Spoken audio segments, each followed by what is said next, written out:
Bismillahirrahmanirrahim. Assalamualaikum warahmatullahi wabarakatuh. Innal hamdalillah nahmaduhu wa nasta'inuhu wa nastaghfiruh wa na'udzu billahi min shururi anfusina wa min sayyiati a'malina. May yahdihillahu fala mudilla lahu wa may yudlilhu fala hadiya lahu. Asyhadu an la ilaha illallah wahdahu la syarika lahu wa asyhadu anna Muhammadan abduhu wa rasuluh la nabiyya wa la rasula ba'dah. Ikhwati fillah, ma'asyiral hadirin wal hadirat rahimani Allah wa iyyakum. Mari kita kembali bersyukur kepada Allah Subhanahu wa taala pada pagi atau subuh yang penuh berkah ini. Alhamdulillah kita kembali dibangunkan oleh Allah dari tidur kita. Mudah-mudahan bangun kita membuat kita semakin banyak berzikir, banyak bersyukur, banyak mendekatkan diri kita kepada Allah yang memberikan kehidupan. Semoga amal soleh itu menjadi bagian dari kehidupan kita yang tak terpisahkan sampai akhir hayat nanti. Karena hanya akan ada dua kemungkinan: kita melakukan sesuatu yang baik atau kita melakukan sesuatu yang buruk. Kalau seandainya waktu tidak kita habiskan untuk hal-hal yang baik, yang bernilai pahala, yang berbentuk amal soleh, kita khawatir waktu kita justru habis untuk hal-hal yang mendatangkan dosa. Dan itu tentu saja akan menyulitkan kita di akhirat kelak. Oleh karena itu memohonlah kepada Allah agar tetap istiqamah, agar tetap diberikannya semangat untuk melaksanakan kebaikan demi kebaikan sampai akhir hayat nanti. Jangan pernah bosan untuk bersalawat dan salam kepada Rasulullah Sallallahu Alaihi Wasallam. Allahumma salli ala Muhammad wa ala ali Muhammad. Sosok figur yang diutus oleh Allah Azza wa Jalla untuk membawa sebuah risalah. Dan risalah itu risalah penentu. Kalau kita amalkan, kalau kita ikuti, kalau kita taati, selamat kita.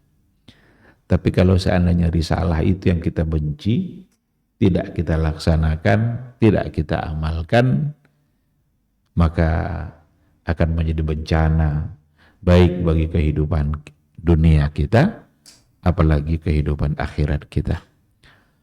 Oleh karena itu, pahamilah sebaik mungkin agama ini, pahamilah sebaik mungkin sunnah Rasul, bukan hanya sekedar untuk menjadi wawasan, apalagi kalau sekedar untuk diperdebatkan. Karena ada kadang kecenderungan untuk mempelajari Islam sekedar untuk diperdebatkan. Tidak ada gunanya berdebat, nggak ada gunanya memperdebatkan hal-hal yang seperti itu. Itu kadang hanya akan membuat hati semakin kesat. Tetapi pelajarilah dengan tujuan benar-benar agar sempurna pengamalan agama kita. Oleh karena itu, ikhwati fillah, salah satu dari cara membuktikan cinta kita kepada Rasul kita itu adalah dengan memahami sunnah-sunnahnya untuk kemudian diamalkan dalam kehidupan keseharian kita. Mudah-mudahan di akhirat kelak kita bisa mendapatkan syafaat dan pertolongan dari beliau atas izin Allah Subhanahu wa ta'ala. Ikhwati fillah, kita akan lanjutkan kembali kajian akidah kita atau kajian tauhid kita. Sekarang kita sudah sampai pada poin maratib ad-din. Maratib ad-din. Setelah kita bahas sebelumnya hal-hal yang berkaitan dengan ketika kita meyakini Islam sebagai sebuah agama kita, maka kita harus mencintainya. Ini yang dulu terakhir yang sudah kita bahas. Kita harus mencintainya dan kita harus bangga dengan agama yang kita punya. Maka dikatakan wa yajibu ala kulli muslimin ay ya'tazza bidinihi fadinuhu huwal haqq wa ma siwahu minal adyan fahuwa batil. Jadi wajib bagi setiap muslim itu untuk bangga dengan agamanya. Maka agamanya itulah yang al-haq, yang benar. Wa ma siwahu minal adyan fahuwa batil. Maka selain Islam itu agama batil. Kita wajib meyakini itu. Kita bangga dengan agama kita, itulah kebenaran yang datang dari Allah, dan selain agama Islam berarti adalah agama yang batil. Keyakinan itu harus ada. Jadi jangan sampai nanti kita menganggap semua agama itu sama aja di sisi Allah. Kan tujuannya adalah untuk kebaikan. Ada ajakan sekarang seperti itu. Khususnya datang dari kelompok-kelompok liberal. Ada pemikiran liberal yang berkembang. Itu mengajak kita untuk meyakini sebuah agama semuanya adalah sama dan benar. Karena semua agama mengajak kepada kebaikan. Kalaupun mereka mengajak kebaikan, kebaikan seperti apa yang ingin mereka ajak? Karena standar dari kebaikan itu yang menentukan adalah Allah Subhanahu wa ta'ala. Nah, jadi kita sebagai seorang muslim wajib meyakini bahwa yang al-haq itu adalah Islam. Inna ad-dina indallahi al-Islam. Sesungguhnya agama yang diakui, yang benar di sisi Allah itu hanyalah agama Islam. Meskipun dalam kehidupan keseharian sebagai sesama manusia, kita harus saling menghormati. Jadi bedakan nanti meyakini bahwa hanya Islam yang benar dengan kita harus saling menghormati dalam hidup dan kehidupan kita ini. Artinya ketika ada orang yang tidak mau memilih Islam, ya udah itu pilihan dia. Kita harus hargai, kita harus hormati. Ada orang yang ingin memilih agamanya agama Yahudi umpamanya, udah jadilah Yahudi. Ada orang yang ingin memilih agama dalam kehidupannya agama Nasrani, hargai, udah itu pilihan dia. Jadilah Nasrani. Amalkan kenasraniannya itu secara baik. Karena agama rata-rata menyuruh kepada kebaikan. Ada orang yang ingin memilih dia menjadi seorang Buddha, agama Hindu. Udah saya Hindu saja, udah Hindu. Kita nggak boleh memaksa orang untuk masuk agama Islam. Karena Al-Quran juga mengatakan la ikraha fiddin. La ikraha fiddin. Tidak ada paksaan untuk masuk agama. Ke dalam Islam itu nggak ada paksaan. Qad tabayyana ar-rusydu minal ghayy. Karena sudah nyata, sudah terang, sudah jelas mana yang baik, mana yang buruk. Allah memberikan kita akal agar kita bisa berpikir dan agar kita juga bisa memilih mana yang baik, mana yang buruk. Jadi tidak ada paksaan, kita saling menghormati, tetapi kita wajib meyakini bahwa selain Islam itu adalah batil. Yang al-haq adalah Islam. Maka jangan sampai terjadi keteledoran nanti demi menghormati, gara-gara untuk saling menghargai sudah dicampur adukkan pula semua agama, sampai pula pada titik keyakinan bahwa kita menganggap sebuah agama itu sama dan semuanya benar, maka itu salah. Karena yang benar adalah Islam, yang lain adalah batil, meskipun kita harus saling menghargai. Orang Yahudi aja menganggap hanya dia yang benar kok. Jadi ketika diajak untuk mengakui semuanya sama, orang Yahudi paling tidak bisa diajak seperti itu. Karena bagi orang-orang Yahudi, yang benar itu hanya mereka. Masa kita mau diajak mengakui mereka untuk hal yang sama? Tentu tidak. Nah, jadi, na'tazu bidinil Islam wa masiwahu minal adyan fahuwa batil. Baik, ikhwati fillah, kita akan masuk pada maratib ad-din. Jadi dikatakan bahwa hadzal din, dinul Islam, alladzi jaa bihi nabiyyuna Muhammadun sallallahu alaihi wasallam, thalatha maratib. Agama ini, agama Islam yang telah disampaikan dan dibawa oleh Nabi kita Muhammad sallallahu alaihi wasallam, thalatha maratib. Ada 3 tingkat.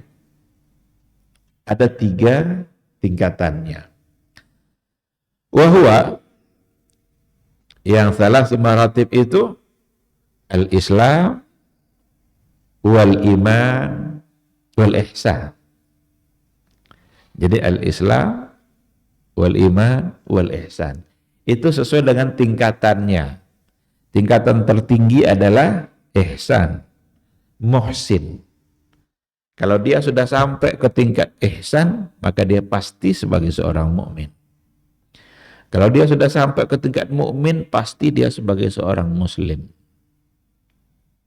Tetapi bisa saja tidak terjadi kebalikannya. Kalau dia sudah menjadi seorang muslim, maka belum pasti dia naik atau sudah sampai pada tingkat mukmin. Apalagi nanti pada sampai tingkat muhsin. Maka dulu ketika orang-orang Badui mengakui kalau mereka sudah menjadi mukmin, itu dibantah oleh Allah, ditegur. Karena orang-orang Arabi dulu, qalatil Arabi amanna.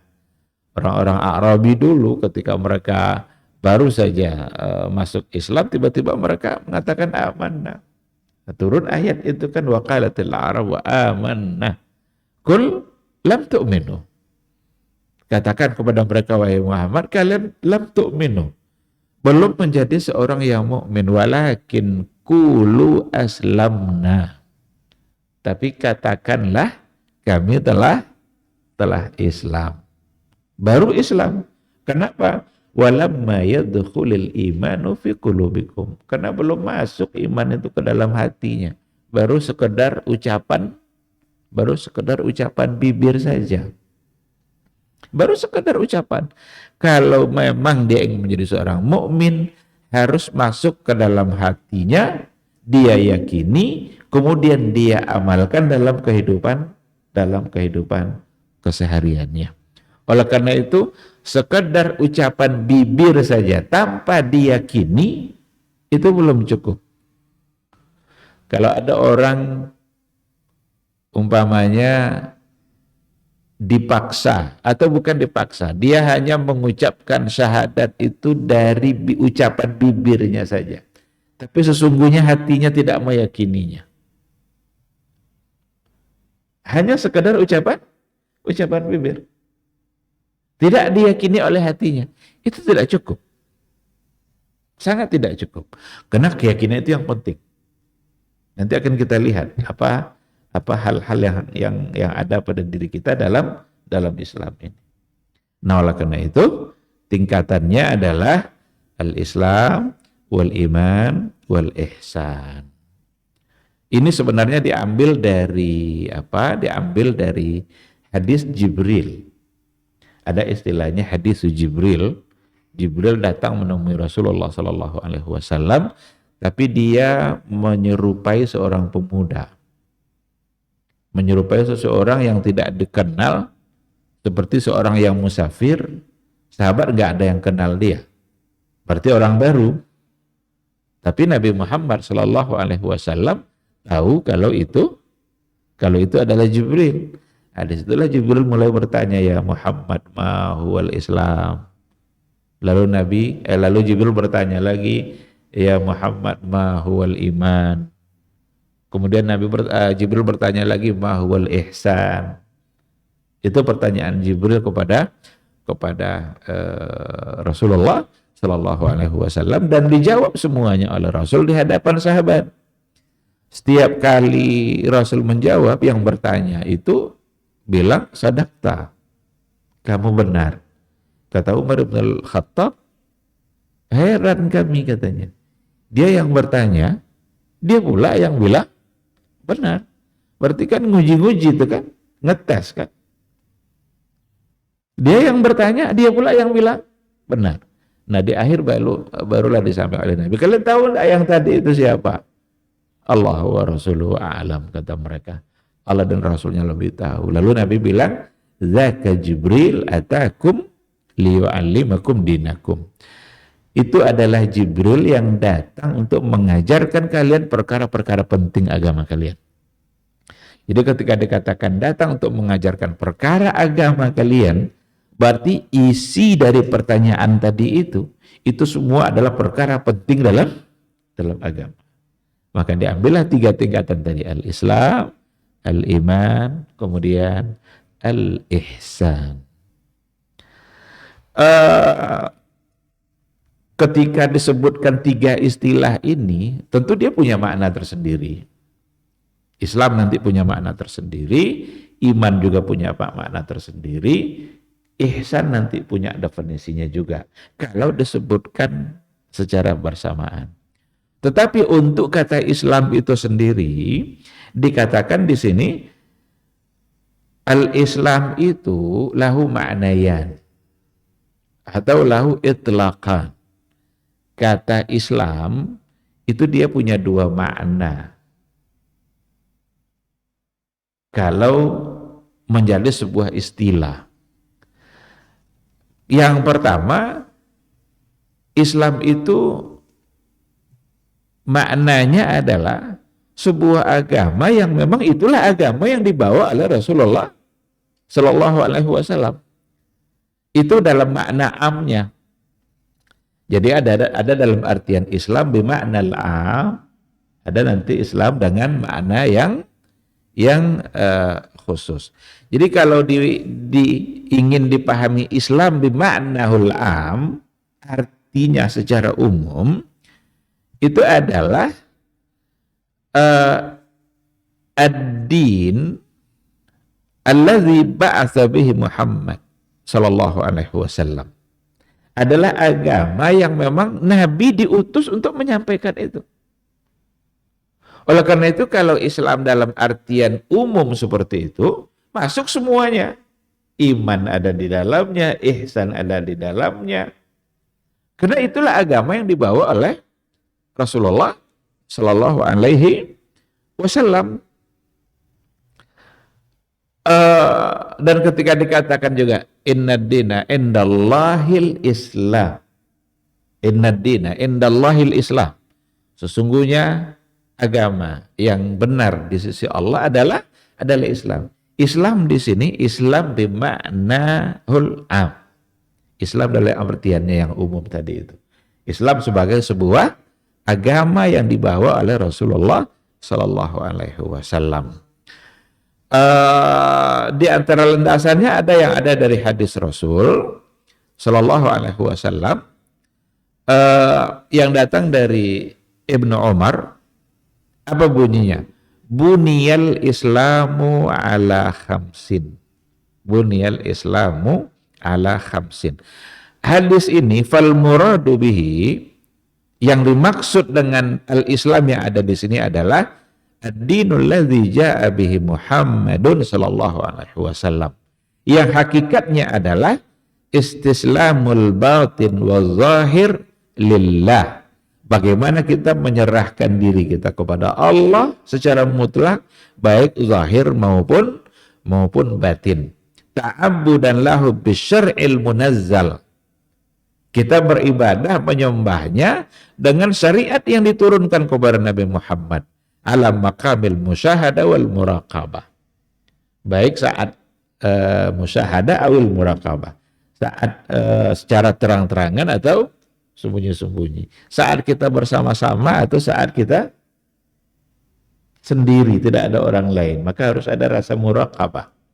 Jadi bagaimana kita menundukkan diri kita, mentaati aturan agama syariat yang dibawa oleh Rasulullah kapan dan dimanapun kita berada.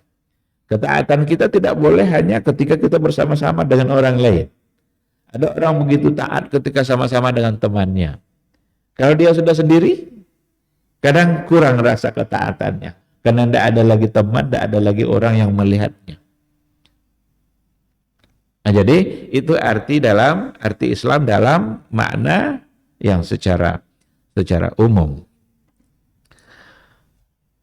Sedangkan Islam dalam artian khusus, makna yang keduanya itu adalah ini dia al-a'mal az-zahirah.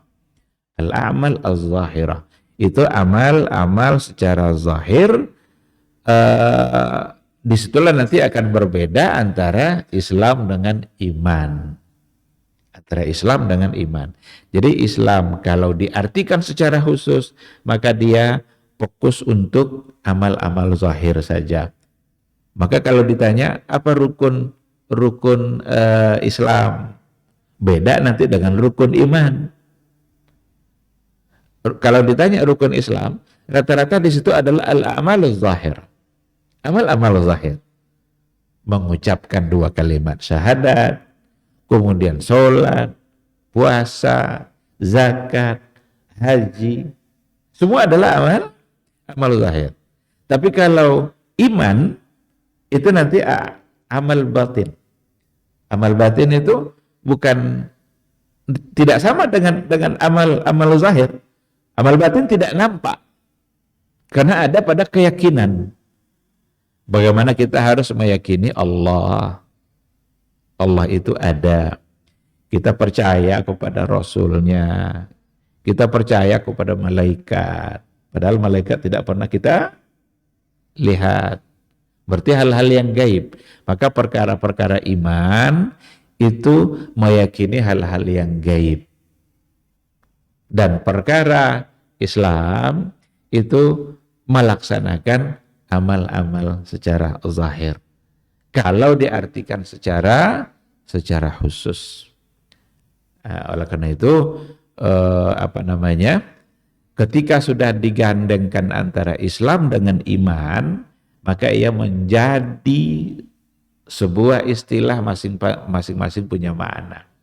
Tapi kalau disebutkan secara sendiri-sendiri, kata Islam itu kalau disebutkan secara sendiri-sendiri, sesungguhnya yang dimaksud adalah maknanya secara umum, maka masuklah ke dalam istilah Islam itu juga iman.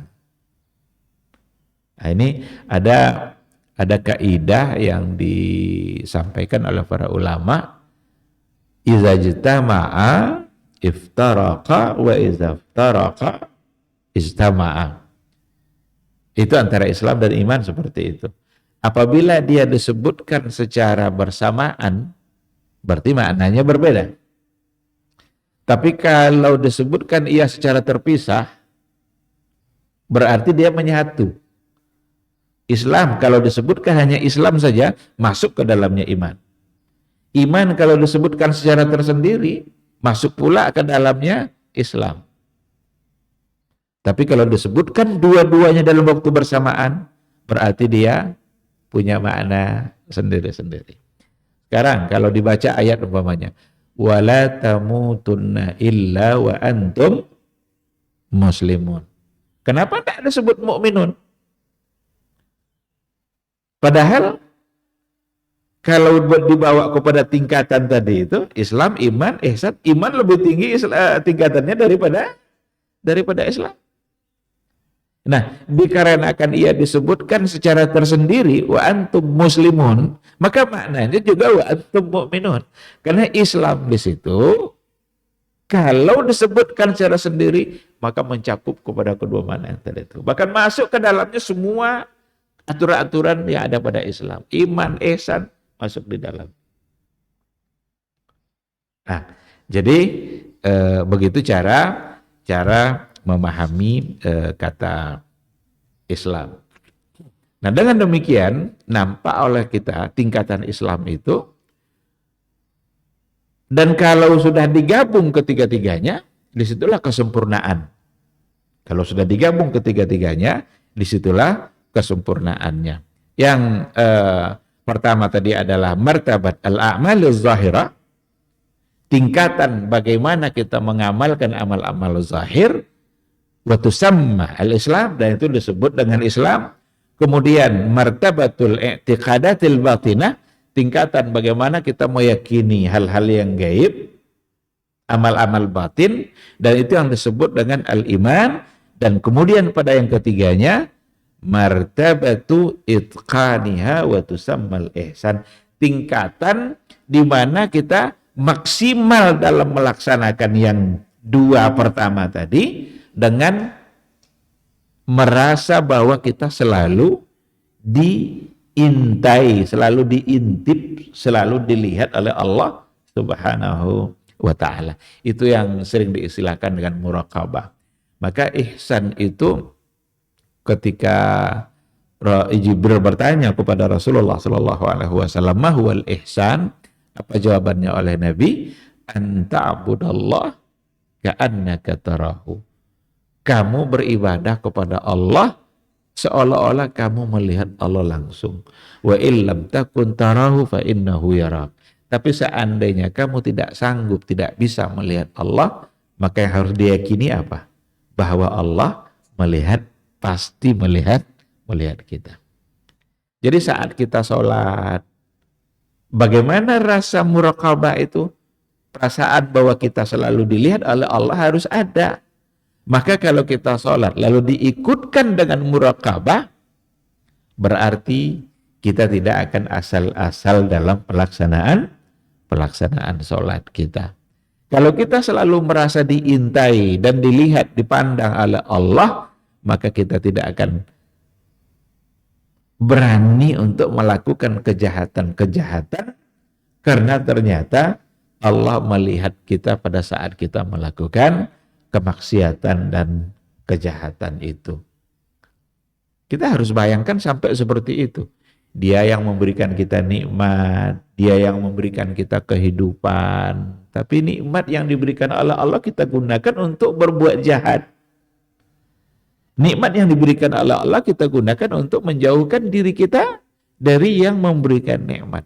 Kalau dia punya muraqabah, dan itu adalah ihsan, tingkatan tertinggi, kalau ada perasaan bahwa dia selalu diintai oleh Allah, diintip dan dipandang oleh Allah, maka itu akan membuat dia menjadi takut untuk mendurhakainya. Karena tidakkah kita malu durhaka kepada Allah pada saat kita membutuhkan Allah Subhanahu wa ta'ala? Tidakkah kita malu mendurhakai Allah pada saat kita ternyata tidak bisa hidup tanpa Allah Subhanahu wa ta'ala? Nah, oleh karena itu, ketiga hal ini harus terkumpul dalam diri seseorang. Dan kata muraqabah itu sebagai penentu, ihsan itu sebagai penentu dalam beragama kita. Karena seperti yang kita katakan tadi, bisa saja orang menunjukkan ketaatannya pada saat dia bersama-sama. Tetapi kalau dia sudah sendiri-sendiri, bisa saja ketaatan itu kendor. Bisa saja semangat taat itu berkurang. Kalau kita selagi berada di lingkungan orang-orang yang mengenali kita, itu kita selalu jaga tindakan. Tapi coba kalau nanti kita pergi kemana gitu, pergi ke satu wilayah, satu daerah, tidak ada orang yang kenal kita. Tidak ada orang yang kenal kita, tetangga tidak kenal kita, teman-teman sudah tidak ada. Sama tidak kira-kira semangat iman kita ketika kita tidak bersama-sama dengan yang lain, atau ketika kita tidak bersama orang-orang yang kita kenal, sama tidak kira-kira dengan semangat iman yang ada pada saat kita bersama-sama orang yang kenal dengan kita. Itulah sebabnya berbuat itu bukan karena orang. Berbuat itu karena Allah. Tidak ada gunanya kita berbuat kebaikan hanya karena orang. Dia rajin untuk sholat subuh, bangun terus. Tapi karena orang. Karena malu dia kepada orang kalau tidak mengerjakan. Kalau dia sudah sendiri-sendiri berada pada wilayah, tidak ada orang kenal dia. Kira-kira masih sama tidak semangatnya. Oleh karena itu, ihsan itu sangat menentukan dalam kehidupan seseorang dan sangat menentukan kesempurnaan beragama seseorang. Itu ada pada kata ihsan. Karena anta'budallaha ka'annaka tarahu fa in lam takun tarahu fa innahu yarak. Ikhwati fillah, di sini disampaikan bahwa dalam berislam ini akan selalu atau dia ada pada kembali kepada 3 usul. Jadi kita melaksanakan agama kita ini itu akan selalu ada dan harus ada pada diri kita. Yang harus kita jaga itu tiga hal ini. Yang pertama adalah al-i'tiqad, yang kedua adalah al-amal, yang ketiga at-tark. Ini. Jadi ada i'tiqad, ada al-amal, ada at-tark. I'tiqad itu kita meyakini. Al-amal itu kita berbuat. Kalau at-tarku itu kita meninggalkan sesuatu. 3 ini aja dalam kehidupan kita beragama Islam ini. Ada keyakinan, maka kita harus meyakininya dulu. Sholat, harus kita yakini bahwa sholat itu wajib. Ketika sudah tidak diyakini, ini bisa berbahaya. Bisa kufur. Jadi beda nanti meninggalkan, tapi dia masih meyakini. Atau dia meninggalkan karena sudah tidak meyakini lagi. Kenapa dulu Abu Bakar As-Siddiq memerangi orang yang menolak membayar zakat? Diperangi oleh Abu Bakar. Bahkan dianggap kufur.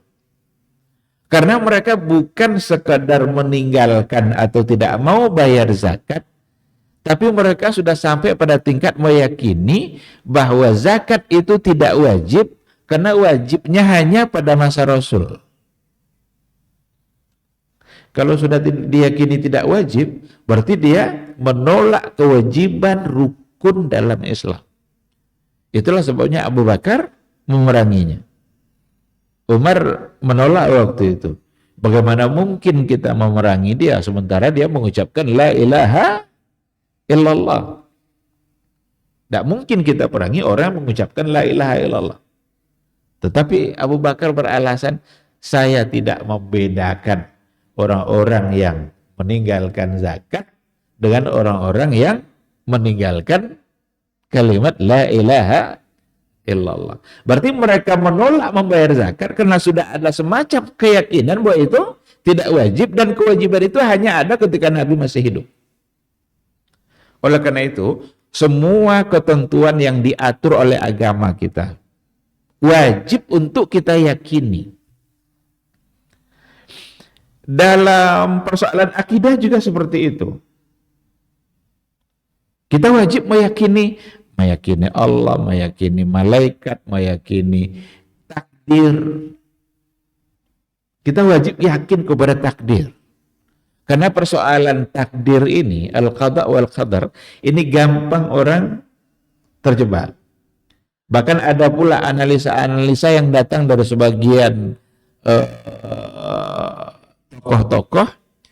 Kalau dianalisa katanya, sebenarnya yang rukun iman itu 5, bukan 6. Ada dulu yang sampai bilang seperti itu. Karena dalam Al-Quranul Karim tidak ada yang disebutkan langsung secara keenamnya itu, yang ada hanya 5. Yang enamnya al-qada wal qadar. Tapi ada pada hadis Nabi. Nah, maka kita wajib yakin kepada takdir kita. Karena ini bagian dari iman. Apapun yang terjadi dalam kehidupan kita ini, itu sudah ada catatannya di Lauhul Mahfuz. Yakin enggak kita itu? Kapan kita lahir, kapan kita mati, kapan kita sakit. Kalau sekarang dalam keadaan miskin, kapan berjaya. Kalau sekarang dia berjaya, satu saat barangkali dia akan dikembalikan miskin oleh Allah. Semua itu. Bahkan dikatakan, tidak ada satu lembar daun pun yang jatuh dari pohonnya, kecuali itu sudah ada catatannya. Sudah tercatat. Kita yang ngaji pada subuh ini, pada pagi ini, jumlahnya segini, itu sudah ada catatan. Kita wajib meyakini kepada takdir itu. Bahkan Allah sudah tahu siapa yang masuk surga dan siapa yang masuk neraka. Dan ini tidak mesti diperdebatkan, karena tidak akan selesai. Akal kita tidak kuat untuk memperdebatkan persoalan takdir. Disinilah banyak terjadi penyimpangan pada aliran-aliran kalam itu, karena mereka memperdebatkan persoalan-persoalan yang tak mesti diperdebatkan. Salah satu yang mereka perdebatkan adalah masalah takdir. Bahkan kalau seandainya memang ada yang mengatakan, seandainya sudah tahu kita ini neraka atau surga, lalu buat apa lagi? Buat apa lagi beramal? Yang tahu itu Allah, bukan kita. Kita kan tidak tahu. Maka takdir itu menjadi rahasia Allah. Dan betapa nikmatnya ketika takdir itu menjadi rahasia. Kalaulah takdir itu tidak rahasia, tidak dirahasiakan oleh Allah, nggak nyaman hidup kita. Jadi kalau seandainya Allah tidak merahasiakan takdir itu, maka kita akan tidak nyaman dan kita akan malas. Malas kita. Contoh, ada seorang mahasiswa masuk ke perguruan tinggi. Allah sudah tahu tidak kalau mahasiswa itu sukses atau tidak sukses? Ada tidak dalam ilmu Allah? Ada. Si A masuk kuliah, dia akan gagal. Allah tahu. Si A, si B masuk kuliah, dia akan sukses. Allah tahu. Kalau tidak dirahasiakan oleh Allah, sekarang si A diberitahu oleh Allah kalau kamu akan gagal kuliah. Kira-kira dia akan belajar enggak? Enggak belajar. Kenapa? Karena dia sudah tahu dia akan gagal. Nah, sekarang yang B diberitahu oleh Allah kalau dia pasti sukses. Dia akan belajar enggak? Enggak juga, karena sudah pasti sukses. Jadi diberitahu takdir itu baik atau buruk, enggak baik bagi kehidupan kita. Kalaulah diberitahu bahwa seminggu lagi kamu mati, kira-kira apa perasaan kita mulai hari ini? Kalau diberitahu oleh Allah bahwa bulan depan kamu mati, tidak nyaman kita. Sehingga dirahasiakan takdir itu oleh Allah, dan kita diminta untuk berikhtiar. Wa kullun muyassar lima khuliqalahu. Dan semua kita dimudahkan oleh Allah untuk menuju takdirnya. Dimudahkan oleh Allah untuk menuju takdirnya. Jadi ketika kita dimudahkan oleh Allah dalam beribadah, dimudahkan oleh Allah dalam beramal soleh, pas mau subuh bangun, dimudahkan oleh Allah untuk bangun. Mudah-mudahan takdir kita adalah surga. Tapi jangan pernah meyakini bahwa seolah-olah kita pasti masuk. Berharap surga itu mesti. Yang bisa memastikan itu Rasulullah Sallallahu Alaihi Wasallam. Maka ada orang-orang yang dijamin masuk surga oleh Rasul. Bilal umpamanya. Bilal itu sudah kata Rasul, suara sendal Bilal di surga nanti itu sudah diperdengarkan kepada Nabi. Berarti Bilal masuk surga. Nah, kalau datang dari Nabi, maka berarti itu panduan dari wahyu. Maka kita harus meyakininya. Zubair dan Talha itu adalah sahabat-sahabat mulia. Apa kata Rasul? Yang berdua itu adalah bertetangga dengan saya dalam surga. Berarti jaminan masuk surga. Ada Ukasah kan, nanti kata Rasul ada orang yang masuk surga tanpa hisab. Ada di antara umatku yang nanti masuk surga tanpa hisab. Apa kata Ukasah? Ya Rasulullah, saya kira-kira seperti itu nah. Saya kira-kira bisa enggak seperti itu? Apa kata Rasul? Kamu satu di antara mereka. Berarti itu jaminan. Datang lagi yang kedua. Kalau saya ya Rasulullah, kata Rasul, sabaqaka Ukasha. Pertanyaan kamu sudah didahului oleh Ukasha. Ini kecerdasan Nabi nampak di sini. Kalau Nabi bilang iya, nanti ada lagi penanya ketiga tuh. Ada lagi yang keempat. Tapi Nabi hanya bilang sabaqaka Ukasha. Tapi Nabi tidak boleh bilang tidak. Berarti masih ada harapan. Nah, oleh karena itu kita harus selalu berupaya semaksimal mungkin untuk memperbanyak amal soleh dan berharaplah balasan baik di akhirat kelak. Namun semuanya hanya Allah yang tahu. Hanya Allah yang tahu dan Dia yang menentukan. Maka ada dalam hadis, ada orang yang begitu rajin beramal soleh. Seolah-olah tidak ada lagi jarak antara dia dengan surga, kecuali satu hasta. Satu hasta ini. Sini dia, sini surga. Seolah-olah dia sudah pasti masuk surga. Tapi ternyata catatan takdir mendahului dia bahwa dia adalah ahli neraka. Dan ternyata dia masuk neraka. Ada hadis Nabi seperti itu. Dalam hadis Arba'in. Ada pula orang yang pelaku kejahatan, tidak terhitung lagi banyak kejahatan yang dia lakukan. Seolah-olah tidak ada jarak antara dia dengan neraka kecuali satu hasta. Sini dia, sini neraka. Tinggal masuk aja, selangkah lagi masuk neraka. Tetapi dia sudah didahului oleh catatan takdirnya. Yang catatan takdirnya ternyata adalah surga. Wa huwa min ahlil jannah. Dan ternyata dia masuk surga. Kok bisa? Itulah ketentuan Allah. Barangkali dia begitu banyak berbuat dosa, tapi di akhir hayatnya dia menyadari semua kesalahan itu, lalu ia bertaubat, dan taubat itu bisa menghapus semua dosa.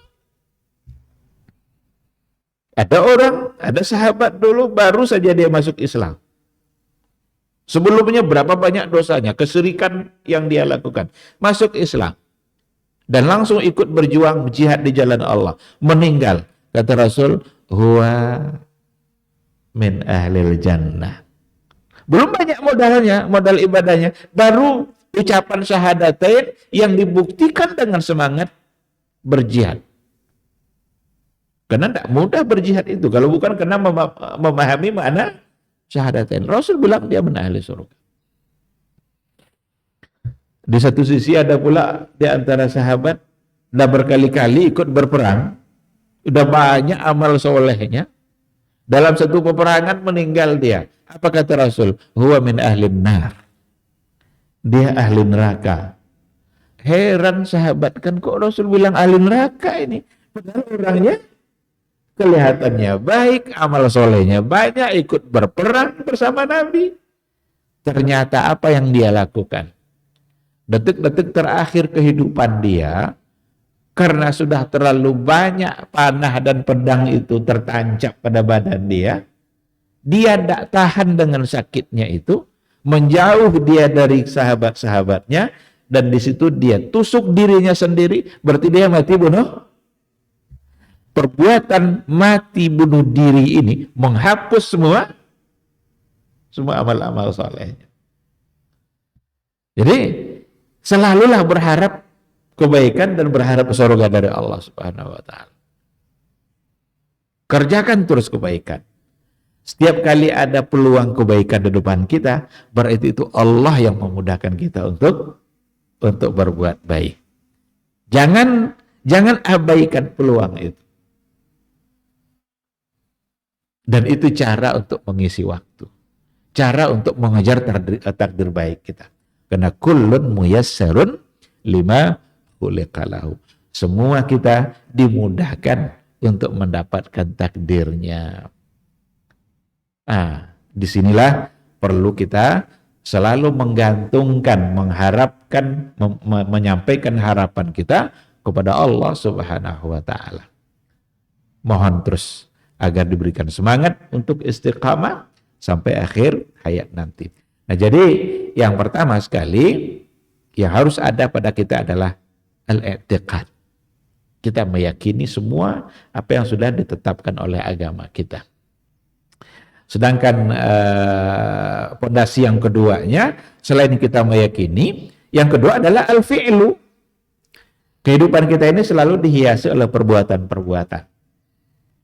Sekarang kita duduk, nanti kita akan keluar dari masjid, kita akan berjalan, nanti tiba-tiba siang datang lagi waktu zuhur, nanti kita akan makan, akan minum, itu semua adalah fi'il.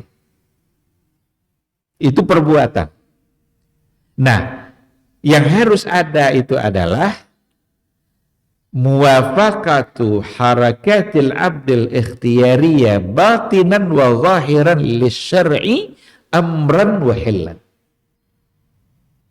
Apa yang harus ada, yang harus kita jaga dalam perbuatan kita tadi? Adalah menyesuaikan semua gerakan perbuatan ikhtiar kita tadi itu, baik secara zahir maupun secara batin, lisyar'i, dengan syariat. Jadi kita sesuaikan semua perbuatan kita, gerak-gerik kehidupan kita, sikap dan tindakan kita, lisyar'i, amran wa hillan. Baik untuk hal-hal yang diperintahkan atau untuk sesuatu yang dihalalkan. Nah, di sini sebenarnya agak memerlukan waktu untuk memberikan penjelasan, karena ada amran, ada hillan. Amran itu perintah. Perintah itu biasanya di antara dua hukum, antara yang wajib dengan yang sunnah. Jadi ada perbuatan itu yang hukumnya bagi kita wajib, ada perbuatan yang hukumnya sunnah, berarti tidak sampai ke tingkat wajib. Tapi ada nanti hillan. Hillan itu halal, sesuatu yang halal dan dibolehkan bagi kita. Berarti ada tiga hukum dalam perbuatan yang boleh untuk kita, yang sudah nyata-nyata boleh untuk kita lakukan. Ada yang dalam bentuk perintah, yang sifatnya wajib, ada yang dalam bentuk anjuran yang sifatnya adalah sunnah, dan ada sesuatu yang memang dibolehkan. Kalau dibolehkan berarti tidak masuk ke dalam perintah. Artinya di bawah wajib dengan sunnah. Kalau yang wajib ya jelas perkara-perkara wajib dalam beragama, kewajiban membayar zakat dan lain sebagainya, kewajiban sholat. Tapi nanti ada hal-hal yang disunnahkan, dianjurkan. Yang dianjurkan ini kita juga diminta untuk mengerjakannya. Dan hal-hal yang dimubahkan. Sekarang bagaimana dalam kehidupan keseharian kita harus selalu benar menurut syara dan kebenaran itu diukur melalui yang 3 tadi. Kalau di luar dari yang 3 ini, kalau kita tidak mengerjakan kewajiban, berarti itu satu hal yang salah. Atau kita mengerjakan sesuatu yang tidak dibolehkan, berarti juga merupakan hal yang salah. Kalau yang sunnah, boleh tidak ditinggalkan? Yang sunnah. Ini kalau dari segi hukum. Boleh, tapi jangan pernah tidak mengerjakan. Jangan ditinggalkan seumur hidup. Umpamanya duha. Duha itu kan sunnah. Atau tahajud. Tahajud kan hukumnya sunnah. Kalau kita tinggalkan seumur hidup, tidak pernah kita mengerjakannya, berarti dia tidak lagi ada hukum sunnah. Dan kita salah. Oleh karena itu, kerjakan sebisa mungkin. Satu saat barangkali nanti ada kondisi di mana kita tidak bisa mengerjakannya. Udah. Karena memang hukumnya bukan wajib. Kalau yang wajib, tidak boleh ditinggalkan sama sekali. Yang wajib tidak boleh ditinggalkan sama sekali. Berdosa kita kalau meninggalkan. Seandainya subuh ini kita tidak sholat, dosa. Seandainya Jumat kemarin kita tidak sholat, dosa. Bahkan barang siapa yang meninggalkannya sampai 3 kali berturut-turut, bisa membuat dia menjadi kafir. Karena meninggalkan. Nah, adapun yang sunnah itu hukum di bawah wajib. Tetapi dalam kehidupan beragama kita, jangan tinggalkan sesuatu karena hukumnya hanya sunnah. Kerjakan, lalu seandainya memang tidak mungkin untuk dikerjakan karena satu keadaan, berarti dia tidak mendapatkan dosa. Tapi selagi dia bisa, maka ambil peluang itu. Karena Allah yang memberikan peluang dia untuk berbuat baik. Nah, ini nanti beda antara syar'an dengan hillan. Kalau syar'an itu nata'abbad wa nataqarrabu bihi ilallah. Kita jadikan itu sebagai cara untuk mendekatkan diri kita kepada Allah. Semakin nampak taat kita ketika kita mengerjakan amal-amal sunnah, dan semakin kita dekat dengan Allah. Tetapi nanti ketika kita tidak mengerjakannya, berarti kita semakin jauh dari ketaatan. Itu yang sifatnya syar'an. Beda nanti dengan yang sesuatu yang dibolehkan. Sesuatu yang dibolehkan oleh agama. Itu tidak mesti nataqarrabu bihi ilallah. Kita jadikan cara untuk mendekatkan diri.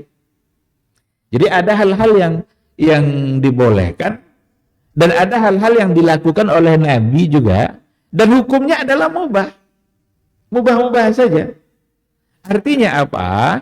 Tidak dijadikan itu sebagai taqarrub, cara untuk mendekatkan diri. Karena memang itu bukan sebagai sebuah sunnah yang punya dimensi syariat. Nah, ini banyak contoh dalam persoalan ini. Hal-hal yang menjadi kebiasaan dalam kehidupan Rasul, ada hal-hal yang menjadi kebiasaan Nabi, tapi bukan sebagai syariat. Apakah itu sebagai sunnah yang tasyri'iyah atau sunnah yang ghairu tasyri'iyah? Sunnah tasyri'iyah itu artinya sunnah yang mengandung dimensi syariat. Berarti kita dianjurkan juga. Atau tidak? Ada beberapa sebagian dari hadis-hadis yang masuk dalam kategori seperti itu. Bahkan ada yang memperbincangkan begini. Itu berbekam itu kira-kira sunnahkah atau sekedar mubah? Sunnah dalam artian nataqarrabu biha ilallah. Kita mendekatkan diri kepada Allah dengan cara melakukan. Artinya kalau kita berbekam berarti bertambah taat kita. Kalau kita tidak berbekam, kita atau mengurangi ketaatan. Apakah bisa seperti itu? Atau itu sekedar sesuatu yang mubah?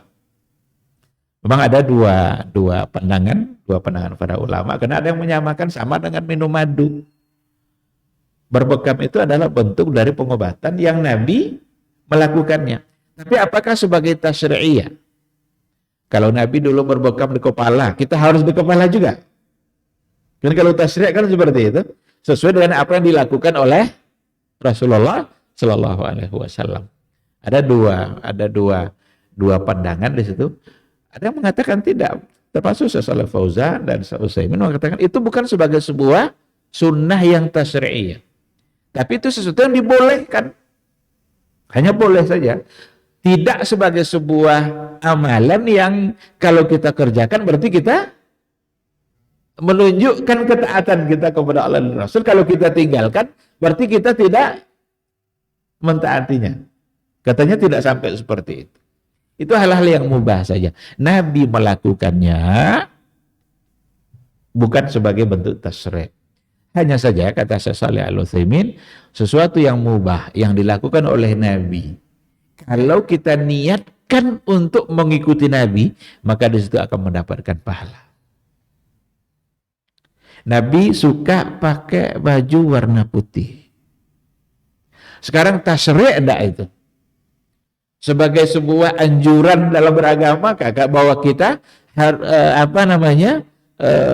disunnahkan pakai baju putih. Jawabannya tidak. Itu satu yang mubah. Kalau di sini berapa yang sunnahnya yang pakai warna putih? Bisa dihitung. Salahkah yang tidak pakai warna putih?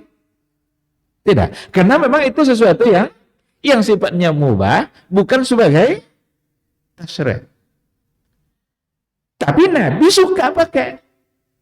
Nah sekarang kita pakai baju warna putih karena Rasul kita suka memakai baju warna putih, kita berpahala.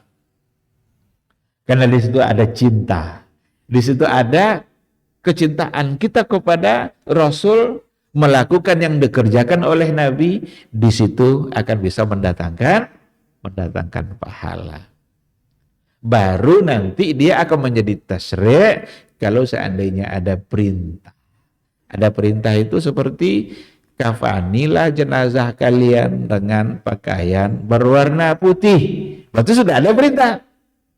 Kafanilah jenazah kalian dengan pakaian yang berwarna putih. Maka rata-rata kain kafan kita warnanya putih. Tidak ada orang yang memilih kain kafan warna hitam. Karena memang ada anjuran untuk warna putih. Nah, jadi poin yang kedua ini fi'il, perbuatan kita yang harus selalu sesuai dengan ketentuan syara'. Sedangkan untuk yang ketiga yang akan selalu menghiasi kita juga adalah at-tarku. Tarku itu artinya adalah meninggalkan sesuatu. Kalau tadi mengerjakan sesuatu, semua perbuatan kita yang harus sesuai dengan syariat itu fi'il. Sekarang at-tarku, meninggalkan sesuatu. Maka kita dalam kehidupan kita ini memang harus berupaya untuk meninggalkan sesuatu yang tidak diridhai oleh Allah Subhanahu wa ta'ala. Maka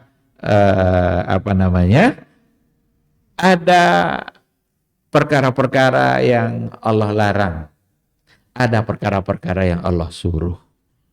Yang Allah suruh untuk dikerjakan, yang Allah larang untuk kita tinggalkan. Disinilah at-tarku itu. Apa contoh at-tark yang harus ditinggalkan? Al-fawahish, perbuatan-perbuatan yang keji. Al-ithim, sesuatu yang bisa mendatangkan dosa. Al-baghi, kejahatan-kejahatan. Asyirku, perbuatan-perbuatan syirik. Wal qawlu 'ala Allahi bighairi ilmin, atau berkata tentang Allah tanpa ilmu.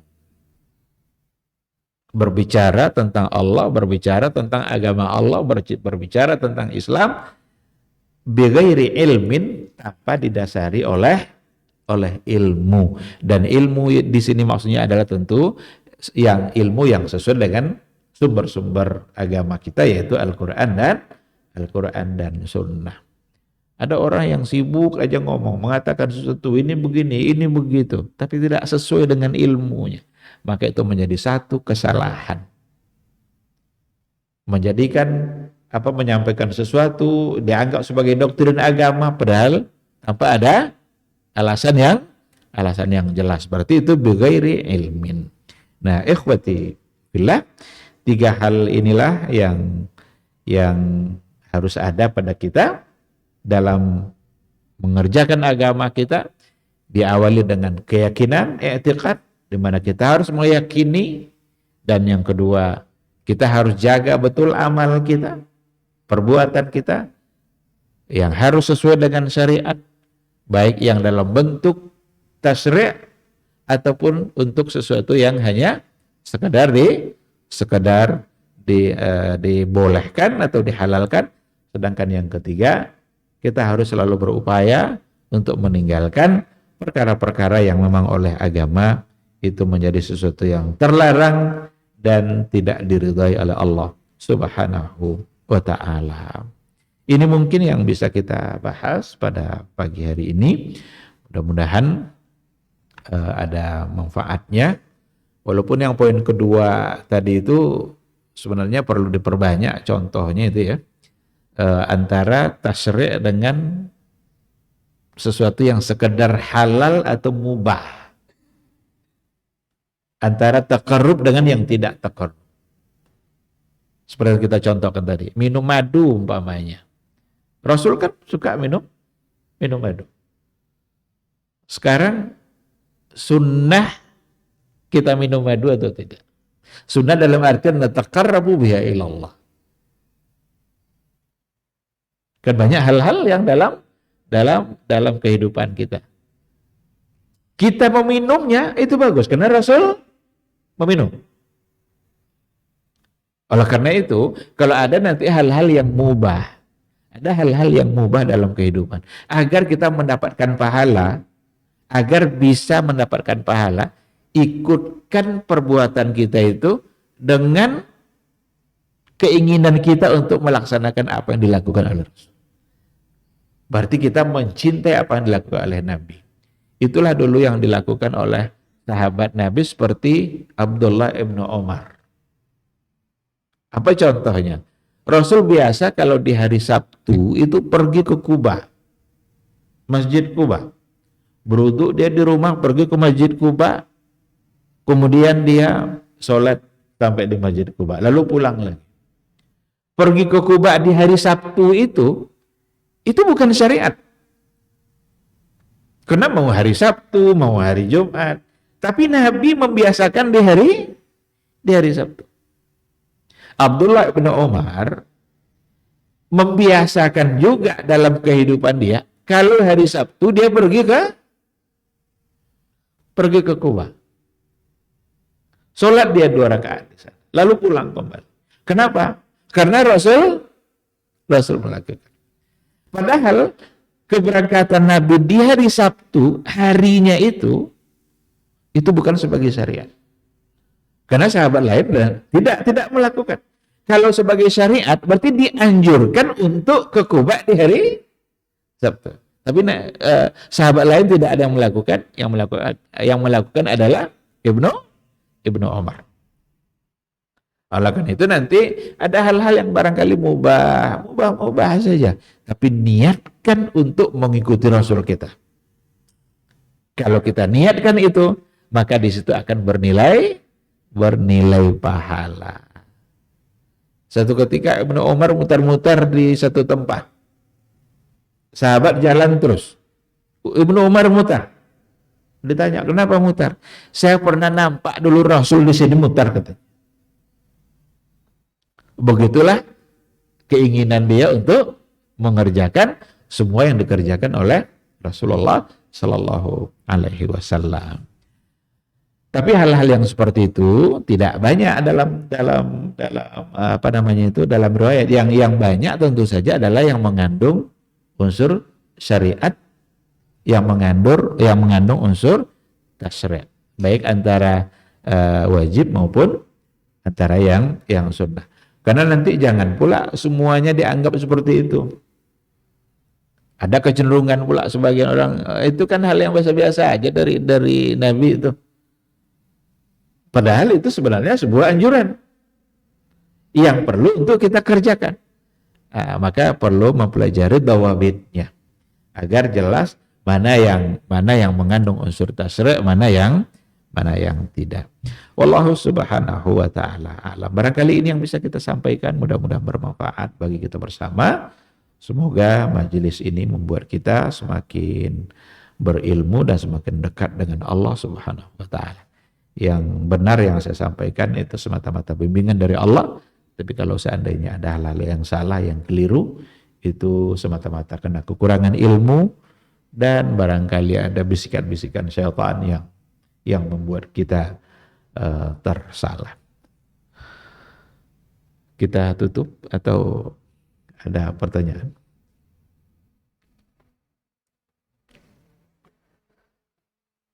Baik, kalau tidak ada ya barangkali sampai di sini. Subhanakallahumma bihamdika asyhadu an la ilaha illa anta astaghfiruka wa atubu ilaik. Assalamualaikum warahmatullahi wabarakatuh.